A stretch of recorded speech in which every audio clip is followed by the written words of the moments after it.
अस्सलामुअलैकुम वरहमतुल्लाहि वबरकातुहू। अल हिकमा digital world में आपको खुशामदीद कहते हैं। अगर अभी तक आपने हमारे चैनल को सब्सक्राइब नहीं किया तो काइंडली इसे सब्सक्राइब करें और बेल आइकन को प्रेस करें ताकि आने वाले इम्पोर्टेंट नोटिफिकेशन आप तक बर वक्त पहुँच सके। हमारी आज की वीडियो का टॉपिक है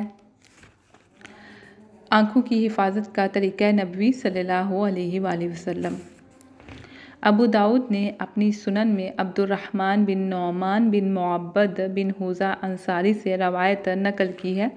अब्दुर्रहमान ने अपने बाप नौमान से, इन्होंने इनके दादा मुअब्बद बिन हुज़ा से रवायत नकल की है कि रसूलुल्लाह सल्लल्लाहु अलैहि वसल्लम ने सोते वक्त मुश्क में सुरमा लगाने का हुक्म दिया और फरमाया कि रोज़ादार इससे इज्तिनाब करे।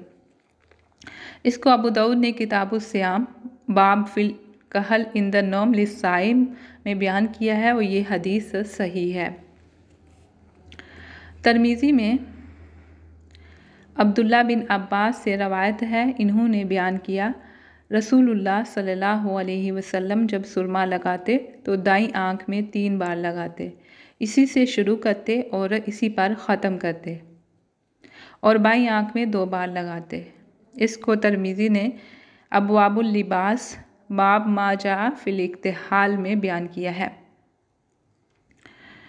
अबू दाऊद ने एक मरफू रवायत नकल की है कि नबी करीम सल्लल्लाहु अलैहि वसल्लम ने फरमाया, मानिक तहाला फल यूतिर, जो शख्स सुरमा लगाए ताक लगाए। अबू दाऊद किताबुत तहारत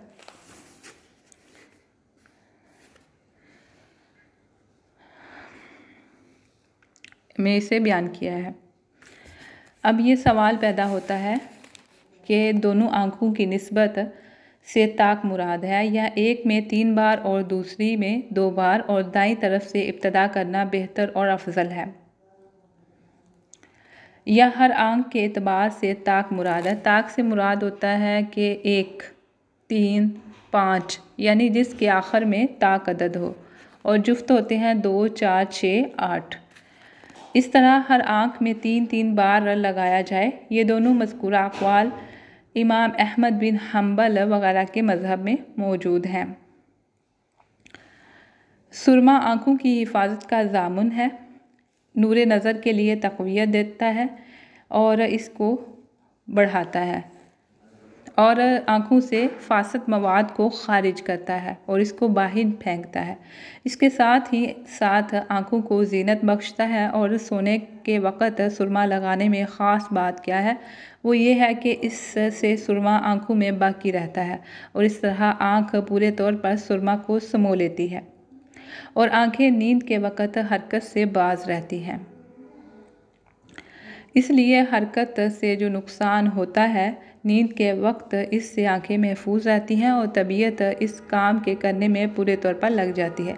अस्मद में इसके अलावा भी बहुत सी खूबियाँ पाई जाती हैं। सुनन इब्ने माजा में सालम अपने बाप से मरफूअन रवायत करते हैं कि नबी करीम सल्लल्लाहु अलैहि वसल्लम ने फरमाया, तुम अस्मद बतौर सुरमा इस्तेमाल करो, इसलिए कि ये आँखों को जिला बख्शता है और पलक के बालों को उगाता है।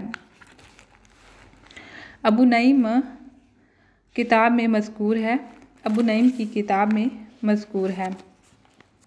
इसका नाम है किताब हुलियातुल औलिया, इसलिए कि अस्मद पलकों को गनेरी यानी गहरा करता है और आलाइशों को ख़त्म करके आँखों को नूर बख्शता है, यानी आँखों की जो नज़र कमज़ोर हो जाती है उसको तेज़ करता है। सुनन अबू दाऊद में भी अब्दुल्ला बिन अब्बास से मरफूअन रवायत है,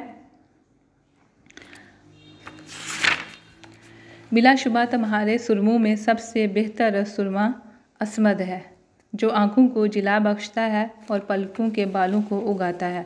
अभी जो बाहर के ममालिक से यानी ख़ास कर सऊदी अरब से जो सुरमा मंगवाया जाता है वो उसको बहुत बारीक नहीं पीसा जाता, जिसकी वजह से आँखों में लगाने से दर्द होता है, ये चुभन महसूस होती है।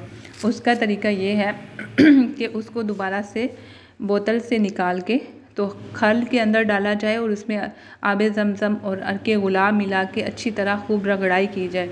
इतनी रगड़ाई की जाए कि अगर उसे कपड़ छान किया जाए तो वो उससे निकल जाए।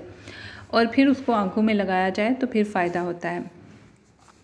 दूसरा ये है कि अगर असमत सुरमा किसी को मुयस्सर नहीं होता, क्योंकि सबके हालात एक से नहीं होते, सबको वो चीज़ें मुयस्सर नहीं होती कि वहाँ से कोई मंगवा सके, तो फिर क्या है कि आप आम सुरमा लेके उसको भी पीस सकते हैं और वो भी आँखों में लगा सकते हैं।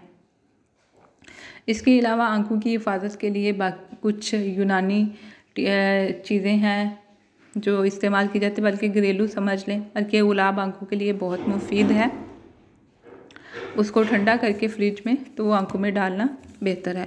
किसी भी तरह की तकलीफ़ हो उसमें डाल सकते हैं। आँखें सूज जाएं, और जैसे गर्मी का मौसम है तो उसमें बर्फ़ की टकोर करना आँखों के लिए मुफीद है। इसके अलावा कोशिश करें कि ऐसी ग़िज़ाएँ इस्तेमाल करें जिसका जिस्म के अंदर ऐसा असर हो कि ठंडक पहुँचे, ना कि गर्मी पहुँचे। और आँखों को धूप से बचाने के लिए कोशिश करें कि चश्मा वगैरह इस्तेमाल करें। अगर चश्मा नहीं तो कोई रुमाल या कपड़े से ऐसे आँखों के ऊपर डालें कि उससे डायरेक्ट सूरज की रोशनी बहुत ज़्यादा ना पहुँचे, उनके लिए जिनकी आँखें ख़राब हैं। और ठंडे पानी के छींटे दिन में 3-4 दफ़ा मारें तो आँखें ख़राब नहीं होती और किसी भी डॉक्टर के पास जाने की कतई ज़रूरत नहीं होती। और ये भी है, सब्ज़े को देखा जाए तो आँखों की नज़र तेज़ होती है, ये कहा जाता है। और ज़्यादा मोबाइल वगैरह को यूज़ ना किया जाए, उससे भी नज़र के ऊपर बहुत असर पड़ता है। ज़्यादा टीवी वगैरह जो भी चीज़ें हैं, बहुत लाइट वाली जगह पे बैठने की वजह से, ज़्यादा कंप्यूटर को इस्तेमाल करने की वजह से आँखों के ऊपर असर पड़ता है। इसके असाब कमज़ोर हो जाते हैं और नज़र कमज़ोर हो जाती है। तो इन हदायत के ऊपर अमल करें तो इंशाल्लाह नज़र कमज़ोर नहीं होती, आँखें ख़राब नहीं होती। तो ये है कि ग़िज़ाओं के अंदर ख़ालिस चीज़ों का इस्तेमाल किया जाए। दूध, अंडे है, गोश्त है, फ्रूट है, यही बुनियादी चीज़ें हैं। अगर इनको मुनासिब तरीके से लिया जाए, किसी किस्म की दवा की ज़रूरत नहीं रहती। और साफ़ पानी, साफ़ माहौल।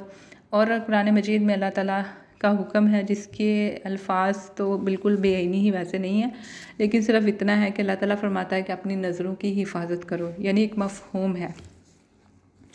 और जो बंदा अपनी नज़रों की हिफाजत कर लेता है गैर महरम को देखने से, तो उसकी नज़रें भी बच जाती हैं। उसके और भी इंतहा तिबी फ़ायदे हैं, लेकिन ये भी फ़ायदा है कि अपनी नज़रों की हिफाजत करो और उसे झुका के रखो, और जहाँ ज़रूरत हो वहाँ इस्तेमाल किया जाए तो भी अल्लाह ताला की रहमत रहती है। तो हर चीज़ हमें ये चीज़ें मुफ्त मिली हैं, यानी नज़र है और बोलने की ताकत है, सुनने की ताकत है, लेकिन हमें इनकी कदर नहीं है। अगर ये चीज़ें किसी के पास नहीं हैं तो उनसे पूछें कि वो कितना भी पैसा लगाएं, वो नहीं मिल सकती। तो इसलिए इनकी कदर करें और हमेशा अपने अल्लाह ताला का शुक्र अदा करें कि उसने ये चीज़ें हमें अता की हैं। शुक्र जो है वो नेमतों को दायमी शक्ल देता है। तो जितना शुक्र करेंगे उतनी ही नेमतें बढ़ेंगी, और जितनी नाशुक्री करेंगे उतनी ही नेमतें जो हैं वो घटेंगी। उम्मीद है आज का लेक्चर आपको अच्छा लगा होगा। अगर अच्छा लगे तो कमेंट बॉक्स में ज़रूर बताइए। वस्सलामु अलैकुम वरहमतुल्लाहि वबरकातुहू।